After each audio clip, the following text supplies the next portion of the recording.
Bonsoir à tous. Aujourd'hui, nous allons aborder le sujet de la maladie et le service.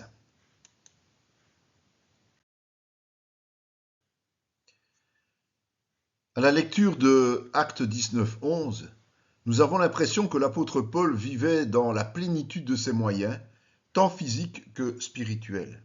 C'est évidemment une idée éloignée de la réalité qui aurait tendance à décourager ceux qui ont à cœur de servir le Seigneur, mais qui sont affaiblis de la chair, ou à contrario de donner des arguments à ceux qui préfèrent s'apitoyer sur leur sort pour demeurer en retrait de ce que le Seigneur leur demande d'accomplir.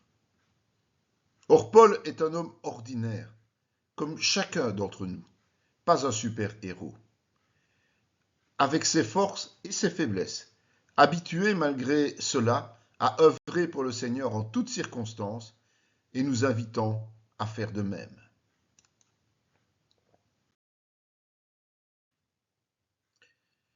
La première rencontre de Paul avec les Galates ne fut guère idyllique pour le principal intéressé. Il était manifestement malade, non pas atteint d'un petit refroidissement, mais d'une infirmité qui était assez répugnante pour qu'il souligne l'accueil exemplaire de ses hôtes. Cela ne l'a pas empêché de se rendre chez eux et de leur annoncer l'Évangile. Cette faiblesse dans la chair a été utilisée comme un atout par le Seigneur pour rendre les Galates sensibles à son message. Si Paul était arrivé en pleine possession de ses moyens, qui sait si son attitude n'aurait pas provoqué un rejet de la population. Dans certains mouvements chrétiens, on considère systématiquement que la maladie est du diable et représente donc une malédiction. C'est mal connaître la parole de Dieu à ce sujet, comme le démontre notamment l'histoire de Job dans l'Ancien Testament.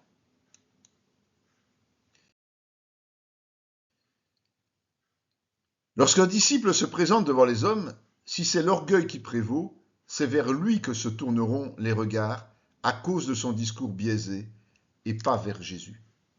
En revanche, quand Dieu nous affaiblit physiquement, psychologiquement ou spirituellement avant de nous joindre à eux, il peut alors nous utiliser à bon escient afin de toucher les cœurs car nous avons besoin de secours, de sa puissance et le prêcherons avec vérité.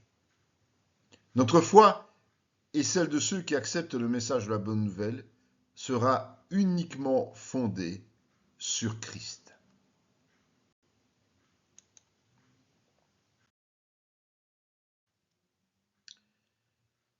Nous ne connaissons pas exactement ce qu'étaient les chardes dans la chair de Paul, dont il parle dans 2 Corinthiens. Toutefois, nous pouvons raisonnablement penser à quelque chose de permanent et d'invalidant. La raison de ce souci était de le tenir dans l'humilité, malgré la puissance de son ministère, en créant une dépendance envers la grâce divine. Lorsque le Seigneur nous appelle à son service, ne nous étonnons donc pas qu'il nous affaiblisse d'une manière ou d'une autre. Prenons donc la peine de réfléchir à cela avant d'incriminer qui que ce soit, car l'orgueil précède toujours la chute. Malgré sa place enviable dans la hiérarchie céleste, n'est-ce pas la volonté de Lucifer d'égaler Dieu qui a fini par lui faire perdre son rang?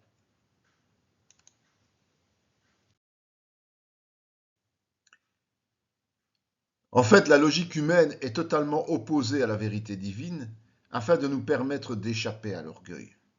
Même si Dieu utilise notre faiblesse pour nous rendre aptes au service, il nous conseille de faire appel à la prière des anciens en cas de maladie afin d'exclure toute situation de péché plutôt que de nous refermer sur nous-mêmes. Souvent, il n'en est rien. Dieu veut nous rendre puissants et pour cela, nous devons être faibles pour offrir toute la place à l'esprit.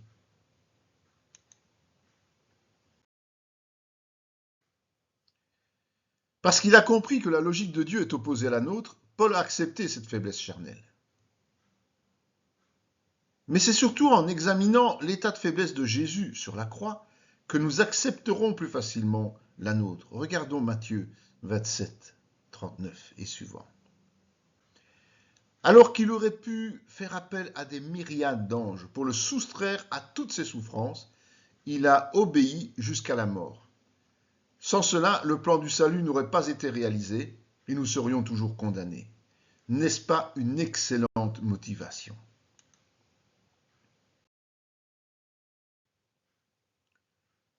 Alors nous verrons aussi et nous voyons aussi que d'autres serviteurs ont été souffrants, notamment Épaphrodite, qui a frôlé la mort mais a été guéri, Trophine, qui a dû demeurer en arrière de Paul à cause de la maladie, ou Timothée, qui souffrait d'un mal digestif récurrent. Au travers de ces exemples, nous comprenons que la maladie n'est pas une malédiction, mais la plupart du temps une occasion de dépendre de la grâce de Dieu afin de remplir au mieux notre appel.